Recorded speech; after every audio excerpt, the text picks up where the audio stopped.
5 ಗ್ಯಾರಂಟಿಗಳನ್ನು ಕೊಟ್ಟರು. ಆ 5 ಗ್ಯಾರಂಟಿಗಳ ಬಗ್ಗೆ ಹೇಳ್ತಾರೆ. 5 ಗ್ಯಾರಂಟಿಗಳನ್ನು ನಾವೆಲ್ಲ ಯಥಾವತ್ತಾಗಿ ಅನುಷ್ಠಾನ ಮಾಡಿ ಇವತ್ತು ಇಡೀ ರಾಜ್ಯದ ಜನರ ಸುಮಾರು 4.5 ಕೋಟಿ ಜನರಿಗೆ ಈ ಗ್ಯಾರಂಟಿಗಳ ಲಾಭ ತಲುಪ್ತಾ ಇದೆ. ಅದು ಶಕ್ತಿ ಯೋಜನೆ ಇರ್ಬೋದು, ಗೃಹಲಕ್ಷ್ಮಿ ಯೋಜನೆ ಇರ್ಬೋದು, ಗೃಹ ಭಾಗ್ಯ ಯೋಜನೆ ಇರ್ಬೋದು, ಅನ್ನಭಾಗ್ಯ ಯೋಜನೆ ಇರ್ಬೋದು, ಯುವ ನಿಧಿ ಯೋಜನೆ ಇರ್ಬೋದು. ಇವೆಲ್ಲಾ ಗ್ಯಾರಂಟಿಗಳಿಗೆ ಆಯವ್ಯಯದಲ್ಲಿ 55,000 ಕೋಟಿ ಮೀಸಲಿಕ್ಕೆ ಇವತ್ತು ನೋಡಿ ಬರೀ 9-10 ತಿಂಗಳ ಅವಧಿಯಲ್ಲಿ 1,10,00,000 ಜನರನ್ನು ಬಡತನ ರೇಖೆಗಿಂತ ಮೇಲೆ ದೇಶದಲ್ಲಿ ಯಾವುದಾದ್ರೂ ಸರ್ಕಾರ ಮಾಡಿದೆ ಅದು ಕಾಂಗ್ರೆಸ್ ಸರ್ಕಾರ ಮಾಡಿದೆ, ಅದು ಭಾರತೀಯ ಜನತಾ ಪಕ್ಷ ಅಲ್ಲ. ಇವತ್ತು ನೋಡಿ ಯಾವ ರೀತಿಯಲ್ಲಿ ಕೇಂದ್ರ ಸರ್ಕಾರದಲ್ಲಿ ಕೇಂದ್ರದಲ್ಲಿ ಮತ್ತೆ ಲೋಕಸಭೆ ಚುನಾವಣೆ ನಡೀತಾ ಇದೆ. ಈ ಚುನಾವಣೆಯಲ್ಲೂ ಮಾನ್ಯ ಮಲ್ಲಿಕಾರ್ಜುನ್ ಖರ್ಗೆ ಅವರು, ರಾಹುಲ್ ಜಿ ಅವರು ಮತ್ತೆ ಪಂಚ ನ್ಯಾಯ ಮತ್ತು 25 ಗ್ಯಾರಂಟಿಗಳನ್ನು ಅನೌನ್ಸ್ ಮಾಡಿದ್ದಾರೆ, ಘೋಷಣೆ ಮಾಡಿದ್ದಾರೆ. ಈ ಪಂಚ ನ್ಯಾಯದ ಅಡಿಯಲ್ಲಿ ಮತ್ತೆ ಮಹಿಳೆಯರಿಗೆ ತಾವೆಲ್ಲ 1,000 ಜನ ಮಹಿಳೆಯರು ಸೇರಿದಿರಿ. ಈಗಲೇ 2,000 ಸಿಗ್ತಾ ಇದೆ ನಿಮಗೆ. ಕೇಂದ್ರದಲ್ಲಿ ಕಾಂಗ್ರೆಸ್ ಸರ್ಕಾರ ಅಧಿಕಾರಕ್ಕೆ ಬಂದ ಮೇಲೆ ಈ ಮಹಾಲಕ್ಷ್ಮಿ ಯೋಜನೆಯಲ್ಲಿ ಪ್ರತಿಯೊಂದು ಪರಿವಾರದ ಮಹಿಳಾ ಮುಖ್ಯಸ್ಥರಿಗೆ 1 ಲಕ್ಷ ರೂಪಾಯಿ ಪ್ರತಿ ವರ್ಷ ಕೊಡ್ತೀವಿ ಅನ್ನುವಂತ ಘೋಷಣೆ ಕಾಂಗ್ರೆಸ್ ಸರ್ಕಾರ ಮಾಡಿದೆ. ಅದೇ ರೀತಿಯಲ್ಲಿ ಯುವಕರಿಗೆ ಯುವ ಶಕ್ತಿ ಅಣುಶಕ್ತಿ ಇದ್ದ ಹಾಗೆ ಯುವಕರಿಗೆ ಅಪ್ರೆಂಟಿಸ್ಶಿಪ್, ಯುವ ತಾಂತ್ರಿಕ ತರಬೇತಿ ಕೊಟ್ಟು ಒನ್ ಟೈಮ್ ಅವರಿಗೆ 1 ಲಕ್ಷ ಕೊಡ್ತೀವಿ ಅಂತ ಘೋಷಣೆ ಮಾಡಿ 30 ಲಕ್ಷ ಖಾಲಿ ಹುದ್ದೆಗಳನ್ನು ಭರ್ತಿ ಮಾಡ್ತೀವಿ ಅನ್ನುವಂತ ಘೋಷಣೆ ಕಾಂಗ್ರೆಸ್ ಸರ್ಕಾರ ಮಾಡಿದೆ. ರೈತರ ಸಾಲ ಮನ್ನಾ ಇರ್ಬೋದು, ರೈತರ ಏನೊಂದು ಇವತ್ತು ಕನಿಷ್ಠ ಬೆಂಬಲ ಕೊಡುವಂತದಿಗೆ ಕಾಯ್ದೆ ಮಾಡುವಂತದ್ದು ಇರ್ಬೋದು, ಅದ್ರ ಜೊತೆಯಲ್ಲಿ ಮನ್ರೇಗಾದಲ್ಲಿ 400 ರೂಪಾಯಿ ಮಿನಿಮಮ್ ವೇಜಸ್ ಮಾಡಬೇಕು ಅನ್ನುವಂತ ಒಂದು ಘೋಷಣೆ ಮಾಡಿದಂತದ್ದು ಇರ್ಬೋದು, ಮತ್ತೆ ಜಾತಿ ಜನಗಣತಿ ಮಾಡಿ ಸಮಾನವಾಗಿ ಎಲ್ಲರ ಪಾಲ್ಗೊಳ್ಳುವಿಕೆ ಮುಖಾಂತರ ಎಲ್ಲ ಈ ದೇಶದಲ್ಲಿರುವಂತಹ ಎಲ್ಲ ನಿರ್ಗತಿಕರು ಇವತ್ತೆಲ್ಲಿ ಸಾಮಾಜಿಕ ನ್ಯಾಯ ಕೊಡಬೇಕು ಅನ್ನುವಂತ ದೃಷ್ಟಿಯಿಂದ ಪ್ರತಿಯೊಬ್ಬರಿಗೂ ನ್ಯಾಯ ಕೊಡ್ತೀವಿ ಅನ್ನುವಂತ ಮಾತನ್ನು ಇವತ್ತು ಏನೋ ಸಮಾಜದಲ್ಲಿ ಕಟ್ಟ ಕಡೆ ವ್ಯಕ್ತಿಗೂ ನ್ಯಾಯ ಸಿಕ್ಕರೆ ಮಾತ್ರ ಪ್ರಜಾಪ್ರಭುತ್ವ ಯಶಸ್ವಿ ಆಗ್ತದೆ ಅನ್ನುವಂತ ಮಾತು ಮಾನ್ಯ ಕಾಂಗ್ರೆಸ್ ನಮ್ಮ ಮುಖಂಡರು ಇವತ್ತು ಘೋಷಣೆ ಮಾಡಿದ್ದಾರೆ. ಕೊಟ್ಟ ಮಾತಿನಂತೆ ನಡೆದಿದ್ದಾರೆ, ಎಲ್ಲಾ ಭರವಸೆಗಳನ್ನು ಈಡೇರಿಸಿದ್ದಾರೆ. ಅದಕ್ಕೆ ಇವತ್ತು ರಾಷ್ಟ್ರದಾದ್ಯಂತ ಕಾಂಗ್ರೆಸ್ ಪಕ್ಷದ ಅಲೆ ಇದೆ. ನೀವು ನೋಡ್ತಾ ಇದ್ದೀರಿ, ಬಿಜೆಪಿಯವರು ಭಯಭೀತರಾಗಿದ್ದಾರೆ. 1ನೇ ಹಂತದ ಚುನಾವಣೆ ಆಗಿದೆ. ಈ 1ನೇ ಹಂತದ ಚುನಾವಣೆ ಆದ್ಮೇಲೆ ಯಾವ ರೀತಿಯಲ್ಲಿ ಕೆಳಮಟ್ಟದ ಹೇಳಿಕೆ ಕೊಡ್ತಾ ಇದ್ದಾರೆ ನೋಡಿ. ಇವತ್ತು ಅವರಿಗೆ ಏನು ಸೋಲ್ತೀವಿ ಅನ್ನುವಂತಹ ಭಯದಿಂದ, ಹತಾಶ ಮನೋಭಾವನೆಯಿಂದ, ಮತ್ತೆ ಜಾತಿಗಳಲ್ಲಿ ಧರ್ಮಗಳಲ್ಲಿ ಒಡೆದಾಡುವ ನೀತಿ ಅನುಸರಿಸಿ ಇವತ್ತು ಕಾಂಗ್ರೆಸ್ ಪಕ್ಷ ಅಧಿಕಾರಕ್ಕೆ ಬಂದ್ರೆ ನಿಮ್ಮ ಮಾಂಗಲ್ಯ ಇವತ್ತು ಕಸ್ಕೊಳ್ತಾರೆ, ಮನೆ ಬೇರೆಯವರಿಗೆ ಕೊಡ್ತಾರೆ, ಸುಳ್ಳು ಹೇಳಿಕೆಗಳನ್ನು ಕೊಟ್ಟು ಅಪಪ್ರಚಾರ ಮಾಡುವಂತ ಒಂದು ಕೀಳು ಮಟ್ಟದ ರಾಜಕೀಯ ಯಾರಾದ್ರೂ ಮಾಡ್ತಾ ಇದ್ರೆ ಅದು ಭಾರತೀಯ ಜನತಾ ಪಕ್ಷ ಮಾಡ್ತಾ ಇದೆ. ನೋಡಿ ಆತ್ಮೀಯ ಬಂಧುಗಳೇ, ಇವತ್ತೆಲ್ಲಾ ಸ್ವಾಯತ್ತ ಸಂಸ್ಥೆಗಳನ್ನು ದುರ್ಬಳಕೆ ಮಾಡಿಕೊಂಡು ಸಂವಿಧಾನ ಇರಬಹುದು, ಪ್ರಜಾಪ್ರಭುತ್ವ ಇರಬಹುದು, ವಿರೋಧಿ ನೀತಿ ಅನುಸರಿಸ್ತಾ ಇದ್ದಾರೆ. ಇಂತಹ ಕೋಮುವಾದಿ, ಪ್ರಜಾಪ್ರಭುತ್ವ ವಿರೋಧಿ, ಸಂವಿಧಾನ ವಿರೋಧಿ ಭಾರತೀಯ ಜನತಾ ಪಕ್ಷವನ್ನು ಬುಡ ಸಮೇತ ಕಿತ್ತಾಗುವಂತದ್ದು ನಮ್ಮೆಲ್ಲರ ಆದ್ಯ ಕರ್ತವ್ಯವಾಗಿದೆ ಅನ್ನುವಂತ ಮಾತನ್ನು ಹೇಳಿಕೆ ಬಯಸ್ತಾ ಇದ್ದೇನೆ. ಅದಕ್ಕೆ ಆತ್ಮೀಯ ಬಂಧುಗಳೇ, ಇವತ್ತು ಕಲ್ಯಾಣ ಕರ್ನಾಟಕಕ್ಕೆ, ನಮ್ಮ ಭಾಗಕ್ಕೆ ನಾವು ಯಾರು ಇವತ್ತು ಕಾಂಗ್ರೆಸ್ ಪಕ್ಷಕ್ಕೆ ಮರಿಬಾರದು.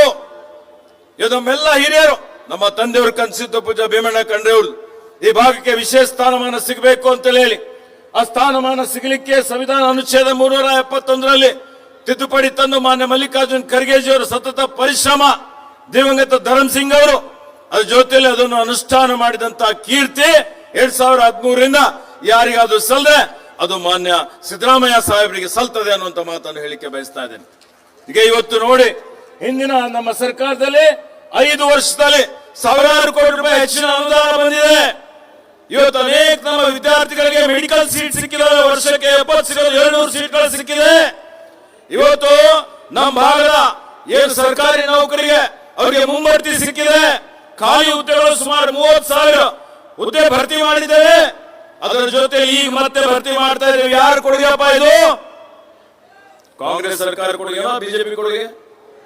ಕಾಂಗ್ರೆಸ್ ಸರ್ಕಾರ ಅಲ್ಲ. ಅದಕ್ಕೆ ಆತ್ಮೀಯ ಬಂಧುಗಳು, ಯಾರಿಗೆ ಮತ ಹಾಕಿದ್ರೆ ಒಳ್ಳೇದಾಗುತ್ತೆ? ಈಗ ಇವತ್ತು ಪ್ರತಿಯೊಬ್ಬ ಭಾಗದ ಜನ ರೈತರಿರ್ಬೋದು, ಶೋಷಿತರಿರ್ಬೋದು, ಹಿಂದುಳಿದವರು ಇರ್ಬೋದು, ಮೇಲ್ವರ್ಗದ ಬಡವರು ಇರ್ಬೋದು, ಮಹಿಳೆಯರು ಇರ್ಬೋದು, ಎಲ್ಲರಿಗೆ ಸಮಾನವಾಗಿ ನ್ಯಾಯ ಕೊಡುವಂತಹ ಪಕ್ಷ, ಏಕೈಕ ಪಕ್ಷ, ಎಲ್ಲರನ್ನು ತೆಗೆದುಕೊಂಡು ಹೋಗುವಂತದ್ದು ಅದು ಕಾಂಗ್ರೆಸ್ ಪಕ್ಷ ಇದೆ. ಅದಕ್ಕೆ ಇವತ್ತು ನಾವೆಲ್ಲರೂ ಆಲೋಚನೆ ಮಾಡಬೇಕಾಗಿದೆ. ಆ ದೃಷ್ಟಿಯಿಂದ ಇವತ್ತು ನಮ್ಮ ಸರ್ಕಾರ ಇನ್ನು 4 ವರ್ಷ ರಾಜ್ಯದಲ್ಲಿ ಇವತ್ತು ಆಡಳಿತದಲ್ಲಿದೆ. ಹೀಗಾಗಿ ಲೋಕಸಭೆ ಚುನಾವಣೆಯಲ್ಲಿ ಇವತ್ತು ಹಿಂದೆ ನಮಗೆ ಹಿನ್ನಡೆ ಆಗಿದೆ. ಆದರೆ ಈಗ ಪರಿವರ್ತನೆ ಆಗಿದೆ, ಬದಲಾವಣೆ ಆಗಿದೆ. ಬೀದರ್ ಜಿಲ್ಲೆ ಜನ ಅಷ್ಟೇ ಇಡೀ ದೇಶದ ಜನ ಪರಿವರ್ತನೆ ಬಯಸ್ತಾ ಇದ್ದಾರೆ. ಈಗ ಬಿಜೆಪಿಯನ್ನು ಬೀದರ್ನಲ್ಲೂ ಇವತ್ತು ತಾವೆಲ್ಲ ತಿರಸ್ಕಾರ ಮಾಡುವಂತಹ ತೀರ್ಮಾನ ಬೀದರ್ ಜಿಲ್ಲೆ ಜನ ತಾವೆಲ್ಲ ಮಾಡಿದ್ದೀರಿ, 8 ಕ್ಷೇತ್ರದವರು. ಅದೇ ರೀತಿಯಲ್ಲಿ ಕಾಂಗ್ರೆಸ್ ಪಕ್ಷದ ಅಭ್ಯರ್ಥಿಯನ್ನು ಪ್ರಚಂಡ ಬಹುಮತದಿಂದ ಗೆಲ್ಲಿಸಬೇಕು ಅಂತ ನೀವು ತೀರ್ಮಾನ ಮಾಡಿದ್ದೀರಿ. ಇವತ್ತು ನೋಡಿ, ಬಿಜೆಪಿಯ ಸಂಸದ ಕೇಂದ್ರ ಸಚಿವ ಏನ್ ಇವ್ರ ಕೊಡುಗೆ? ಏನಾದ್ರೂ ಸಾಧನೆ ಮಾಡಿದಾರಾ? ಮಾಡ್ಯಾರಪ್ಪ? ಗರಂದಾರಿ ಕೆಲಸ ಮಾಡಿದಾರ? ನಿಮ್ಮ ಕಷ್ಟ ಸುಖದಲ್ಲಿ ಭಾಗಿಯಾಗಿದ್ದಾರ?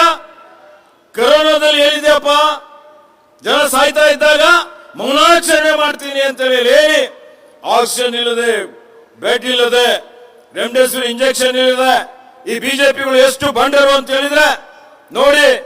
ಇವತ್ತು ಕೊರೋನಾದಲ್ಲಿ ಜನ ಸಾಯ್ತಾ ಇದ್ದಾಗ ಇವತ್ತು ಜನರ ಶವಗಳ ಮೇಲೆ ಲೂಟಿ ಹೊಡೆಯುವಂತವರು ರೆಮ್ಡೆಸಿವಿರ್ ಇಂಜೆಕ್ಷನ್ 2,000 ಇದ್ದಿದ್ದು 40,000 ರೂಪಾಯಿಗೆ ಕಾಸಲ್ಲಿ ಮಾರಾಟ ಮಾಡಿಕೊಂಡಿದ್ದಾರೆ. ಇಂಥವರಿಗೆ ಮತ ಹಾಕಬೇಕಾ? ಹೇಳಿ. ಇದಕ್ಕೆ ಆತ್ಮೀಯ ಬಂಧುಗಳೇ, ಏನೂ ಸಾಧನೆ ಇಲ್ಲ. ಕಾಂಗ್ರೆಸ್ ಸರ್ಕಾರದಲ್ಲಿದ್ದಾಗ ಸಹಾಯ ಮಾಡಿದ್ದಕ್ಕಾಗಿ ಏರ್ಪೋರ್ಟ್ ಪ್ರಾರಂಭ ಆಯಿತು. ಈತನ ಕಾಲದಲ್ಲಿ ಏರ್ಪೋರ್ಟ್ ಬಂದ್ ಆಯ್ತು. ಇವತ್ತು ಏನಾದರೂ ಟ್ರೈನ್ಗಳು ನಡೀತಾ ಇದ್ದಾವೆ ಅಂತ ಹೇಳಿದ್ರೆ ಅದು ಮಲ್ಲಿಕಾರ್ಜುನ ಖರ್ಗೆ ಅವರು ರೈಲ್ವೆ ಮಂತ್ರಿ ಇದ್ದಾಗ ಸಮಯ ಬದಲಾವಣೆ ಮಾಡಿ ಅಂತ ಹೇಳಿದ್ರೆ ಇವತ್ತು ಹೊಸ ಟ್ರೈನ್ ಕೊಟ್ಟಂತ ಕೀರ್ತಿ ಕಾಂಗ್ರೆಸ್ ಪಕ್ಷಕ್ಕೆ, ಮಲ್ಲಿಕಾರ್ಜುನ ಖರ್ಗೆ ಅವರಿಗೆ ಸಲ್ಲುತ್ತದೆ. ಇವತ್ತು ಏನೇ ಅಭಿವೃದ್ಧಿ ಆಗಿದೆ, ನಾನು ಉಸ್ತುವಾರಿ ಮಂತ್ರಿ ಇದ್ದಾಗ ನಾನು ರಾಜಶೇಖರ ಪಾಟೀಲ್ ಇದ್ದಂತ ಸಂದರ್ಭದಲ್ಲಿ ಇವತ್ತು 400 ಬೆಡ್ ಆಸ್ಪತ್ರೆ ಇರಬಹುದು, ಕ್ರೀಡಾಂಗಣ ಇರಬಹುದು, ಹಲವು ನೀರಾವರಿ ಯೋಜನೆಗಳಿರಬಹುದು, ಎಲ್ಲಿವರೆಗೆ ಏನೇ ಅಭಿವೃದ್ಧಿ ಕಾರ್ಯಗಳಿದ್ದಾವೆ ಎಲ್ಲ ಕಾಂಗ್ರೆಸ್ ಕಾರ್ಯಕ್ರಮಗಳಾಗಿದ್ದಾವೆ. ಬಿಜೆಪಿ ಬರೀ ಮೋಸ ಮಾಡಿದ್ದಾರೆ, ನಿರ್ಲಕ್ಷ್ಯ ಮಾಡಿದ್ದಾರೆ, ಮಲತಾಯಿ ಧೋರಣೆ ಅನುಸರಿಸಿದ್ದಾರೆ. ಅದಕ್ಕೆ ಆತ್ಮೀಯ ಬಂಧುಗಳೇ, ಇವತ್ತು ನಮ್ಮ ನಾಯಕರ ಕೈ ಬಲಪಡಿಸಬೇಕಾಗಿದೆ. ರಾಜ್ಯದಲ್ಲಿ, ರಾಷ್ಟ್ರದಲ್ಲಿ ಭ್ರಷ್ಟ ಬಿಜೆಪಿ ಸರ್ಕಾರವನ್ನು ಕಿತ್ತಿಸಬೇಕಾಗಿದೆ ಕೇಂದ್ರದಲ್ಲಿ. ಅದಕ್ಕಾಗಿ ನೀವೆಲ್ಲ ಹೋಗಿ ಮನೆಗೆ ಯಾವ ರೀತಿಯಲ್ಲಿ ಹಿಂದೆ ಚುನಾವಣಾ ಪೂರ್ವದಲ್ಲಿ ವಿಧಾನಸಭೆಯಲ್ಲಿ ಗ್ಯಾರಂಟಿಗಳನ್ನು ವಿತರಣೆ ಮಾಡಿದಿರಿ, ಅದೇ ರೀತಿಯಲ್ಲಿ ಈಗ ನೀವೆಲ್ಲ ಮನೆಗೆ ಹೋಗಿ ಏನು ಪಂಚ ಗ್ಯಾರಂಟಿ ನಾವು ಕೊಟ್ಟಿದ್ದೇವೆ ಕಾಂಗ್ರೆಸ್ ಸರ್ಕಾರದ್ದು, 20 ಪಂಚ ನ್ಯಾಯ ಜೊತೆಯಲ್ಲಿ 25 ಗ್ಯಾರಂಟಿ. ಆ 25 ಗ್ಯಾರಂಟಿಯನ್ನು ಮನೆ ಮನೆಗೆ ನೀವು ಮುಟ್ಟಿಸಿ ಇವತ್ತು ಬರುವ 7ನೇ ತಾರೀಕಿಗೆ ಏನು ಚುನಾವಣೆ ಇದೆ, ಆ 7ನೇ ತಾರೀಕಿನ ಚುನಾವಣೆಯಲ್ಲಿ ಕಾಂಗ್ರೆಸ್ ಪಕ್ಷದ ಅಭ್ಯರ್ಥಿಗೆ, ಇವತ್ತು ಆ ಅಭ್ಯರ್ಥಿಗೆ ಎಲ್ಲ ವರಿಷ್ಠರು ಕೂಡಿ ತೀರ್ಮಾನ ಮಾಡಿ ಚುನಾವಣೆ ಕಣದಲ್ಲಿ ನಿಲ್ಲಿಸಿದ್ದಾರೆ. ಒಬ್ಬ ಯುವಕ ಇರಬೇಕು, ಕಾನೂನು ಪದವೀಧರ ಇರಬೇಕು, ಹೊಸ ಚಿಂತನೆ ಇರ್ತದೆ, ಹೊಸ ದೂರದರ್ಶಿತ್ವ ಇರ್ತದೆ ಅಂತ ಹೇಳಿ ಹೀಗಾಗಿ ಅವರಿಗೆ ಹೆಚ್ಚಿನ ಬೆಂಬಲ ಕೊಡಬೇಕು ಅನ್ನುವಂತ ಒಂದು ವಿನಂತಿ ಮಾಡಿ, ಇವತ್ತು ದೇಶದಲ್ಲಿ ಏನೊಂದು ಅರಾಜಕತೆ ಇದೆ, ಭಯದ ವಾತಾವರಣ ಇದೆ, ಈ ವಾತಾವರಣ ನಿರ್ಮೂಲನೆ ಆಗಬೇಕು, ಪ್ರಜಾಪ್ರಭುತ್ವ ಉಳಿಬೇಕು, ಸಂವಿಧಾನ ಉಳಿಬೇಕು ಅಂತ ಹೇಳಿದ್ರೆ ಈ ಕೋಮುವಾದಿ ಪಕ್ಷ, ಈ ಪ್ರಜಾಪ್ರಭುತ್ವ ವಿರೋಧಿ ಪಕ್ಷವನ್ನು ನಾವೆಲ್ಲರೂ ಸೋಲಿಸುವಂತ ತೀರ್ಮಾನ ಮಾಡಲೇಬೇಕಾಗಿದೆ.